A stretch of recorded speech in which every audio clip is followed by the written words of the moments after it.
Everyone, it's Emily Fox. Today's video is going to be the continuation of our quest to try and find the best drugstore foundation. I am doing 10 days of wear tests, and at the end I am doing a wrap-up letting you know which ones were the best or the worst ones for me. And today is kind of a throwback because this foundation is still incredibly popular, yet I haven't tried this in like years, straight up years. The Revlon Colorstay Foundation. I have the oily combination version, which I think was the original one that I had tried like years ago, and at the time it was a bit too much for me because my skin was quite dry, but my needs and wants have changed since. So I'm gonna do kind of a first impression today, do the wear test, bring you in front of a window, bunch of close-up and everything, and then I will be putting it to the test for the next couple of weeks, and then for the wrap-up, which is at the end of the week for you, but for me it's like 2 months from now, I will have had the chance to form a full opinion on it. But I'm excited because it used to be so popular and it's still one of the best sellers at so many places. So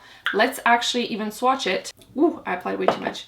I'm going to do a swatch to see if it oxidizes. So I have a swatch right here. We're going to see if it oxidizes, but I have the shade 200 Nude, and it definitely seems to be my skin tone at the moment. So let's apply it on my face. Let's do first half. So the good news is that I have things to cover, so we're going to be able to see the coverage. It's great first day of my period. I have my magic bag right now, so let's try and see if we can cover some of my little friends here. Does it? Yeah, I don't smell anything. I don't think there's a scent. Because I remember this being like super full coverage, and at the time I used to really like light coverage foundations, so this wasn't really my jam, slash I thought it was a bit drying for my dry skin. But now I'm definitely more combination. I do get some dehydration in my T-zone, but overall I get quite oily, especially on my forehead. I'm using a sponge because that's what I did for every single foundation. I want to be consistent. Personally, I just prefer using a sponge. What do you guys prefer using? I feel like some people do use their hands, and I don't mind it for like BB creams or like tinted moisturizer, but full coverage I don't really like using my hands. And sometimes I'll use brushes, but generally speaking I feel like a sponge gives me the most natural finish, which I kind of prefer. It's not giving me as much coverage as I thought it would. Honestly, in my head back in the day this was like super full coverage, and I feel like nowadays everything is more and more full coverage, that this just seems like medium. Okay, so first impression, there's definitely a good amount of coverage. The color is definitely matching me. I have to say, it doesn't blur my pores, which I feel like sometimes some foundation do. It doesn't accentuate them either, but it definitely accentuates the dehydration on my nose. I do have some slight dry patches, and some of the foundation, it's been fascinating honestly to do those videos back to back, because some of the foundation you can see that they really don't emphasize them and some of them really do, and I feel like this one I am seeing some stuff happening there. So let me just do the rest of my face, but there's definitely a difference between applied and not applied, right? I'm curious to cover this one. I went a little ham trying to kill a pimple, and I applied too much salicylic acid, and like my skin is really red now. Did it to myself. Why am I not? I'm always twisting my face instead of moving, remember? This is just... Okay, so I hadn't tried it in years, right? And I feel like it sits so weirdly on my skin. Like it actually sits on the skin. You know, some foundation, like your skin looks amazing, and this one I can really see like it needs to be set with a powder, like 100%. Otherwise, I feel like it would transfer if I did. I won't, because I want to not remove it right now. I'm going to give it a second to dry, and I'll set it with some powder because, again, I did it for every single one. But let me try to, like, use it as a concealer, because I feel like I need more coverage here. I mean, in its defense, this is going to be very difficult to cover because it's kind of dry too, so...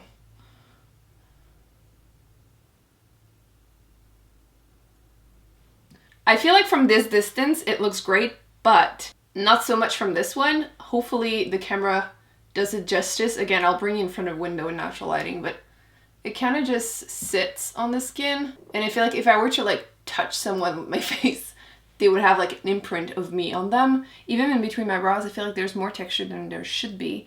And I feel like I can almost see some dehydration in my forehead, which rarely happens. So my nose is definitely not looking great. Which, by the way, it did oxidize. Hopefully you can kind of tell. Yeah, like this. It definitely became a little bit more peachy. and it's still not dry. So that kind of explains why I feel like on my face, again, it's not dry, because it definitely needs to be 100% set. So I'm gonna do the rest of my makeup, and we're gonna hope that with some powder and everything, it's gonna fix the issues. Okay, so I wanted to show you what the foundation looks like in front of a window. Never mind the 2 lipsticks, I'm doing a different video. I had to like refilm this part, so let me just show you. This is what my chin looks like. I feel like the texture is more obvious than I would like it to be, and I feel like even when I'm smiling, I feel like it kind of wants to settle there, which I don't really have that issue usually. And my nose is actually looking much better than it did. There's barely one dry little patch. So overall, after giving it a minute to set in place, I definitely feel like it looks better, the dehydration. I still feel like it emphasized my texture a tiny bit more than I would like it to, but it's nothing dramatic. So at this point, it's been 3 hours, and I feel like it just feels better. So we're gonna see how it wears throughout the day to see if everything gets worse or better. You never know what's gonna happen. It's great like that. So yeah, I will update you a bit later. It is now the end of the day, and I've been wearing this foundation for 10 hours, and I wanted to update you, and I am shocked because I feel like every time I've done one of these so far, my skin was oily, especially my forehead, and it's barely shiny at this point. Like, I would just call this a healthy glow.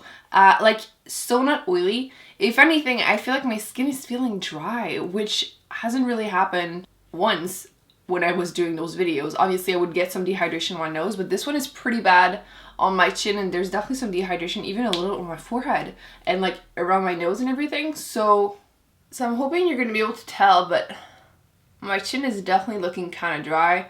I have a dry patch right here too, which is kind of annoying, and a little bit on my forehead, but I'm not oily like at all. It's so crazy.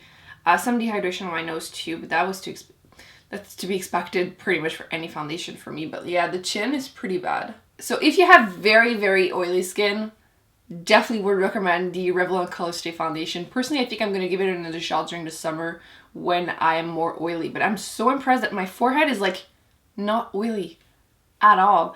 I will probably like next time try it with a little bit of oil or something beforehand, just to see if it improves the way it wears on me. I'll let you know in the wrap up and everything. But yeah, oily skin people, you need this in your life. I believe they now have a like dry skin version, which I would be curious to know if you have tried it, how it went for you. But yeah, oily skin, this is your jam. Dry skin, stay far, far away. So that's gonna be it for today's video. I really hope you enjoyed it. Don't forget to give it a big thumbs up. I will again link the playlist down below, and don't forget to subscribe to not miss out on the wrap up.